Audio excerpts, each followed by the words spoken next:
కాకరకాయ అమ్మో! చేదు. కాకరకాయ అన్నా, మ్యాథ్స్ క్లాస్ అన్నా మా స్కూల్లో ఎవ్వరికీ ఇష్టం ఉండేది కాదు. నా చిన్నప్పుడు మా అమ్మమ్మ కాకరకాయ ఫ్రై చాలా చేసేది. ఎప్పుడు ఒకేలా తింటే ఏం బావుంటుంది అని చెప్పేసి నేను కొత్తగా కాకరకాయ గుడ్డు పూర్ణంని కనిపెట్టాననమాట. సో, ముందుగా కాకరకాయ మధ్యలో నుంచి చీరి లోపల నుంచి అన్నది తీసేసి దాన్ని ఆయిల్‌లో వేసి ఇలా ఫ్రై చేసుకోవాలి.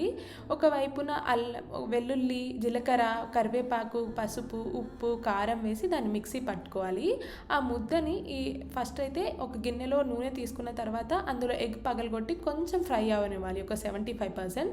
దానిలో ఆ ముద్దని వేసేసి మనం బాగా కలపాలి. కలిపిన తర్వాత ఆ పూర్ణం కొంచెం కుక్ అయిపోయిన తర్వాత దాన్ని కాకరకాయలో స్టఫ్ చేసేయాలి.